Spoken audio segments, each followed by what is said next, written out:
Nellore parliament MP అభ్యర్థి విజయసాయిరెడ్డి కార్యాలయం ప్రారంభోత్సవానికి జిల్లా నలుమూలల నుండి వైసీపీ శ్రేణులు తరలివచ్చారు.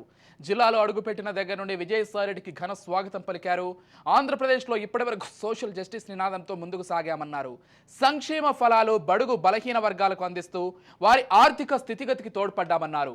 గత టీడీపీ ప్రభుత్వంతో పోల్చుకుంటే అభివృద్ధిలో మా ప్రభుత్వం ముందడుగులో ఉందన్నారు. ఈ కార్యక్రమంలో వైసీపీ ఎమ్మెల్యేలు, సమన్వయకర్తలు, వైసీపీ నాయకులు పాల్గొన్నారు.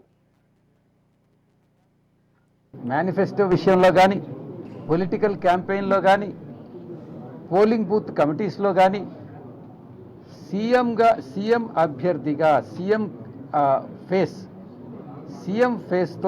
ఫేస్ అని అంటే జగన్మోహన్ రెడ్డి గారి ఫేస్తో ఈ ఎన్నికలకు మేము సిద్ధమయ్యాం.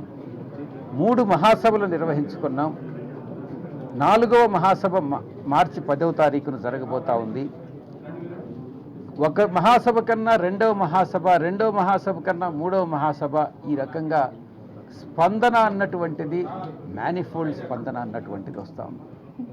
దీన్ని బట్టి ప్రజల్లో వైఎస్ఆర్ కాంగ్రెస్ పార్టీ పట్ల ప్రేమ, అభిమానం అన్నటువంటిది గతంలో కన్నా ఇంకా ఎక్కువైంది అన్నటువంటి విషయం తెలుస్తూ ఉంది.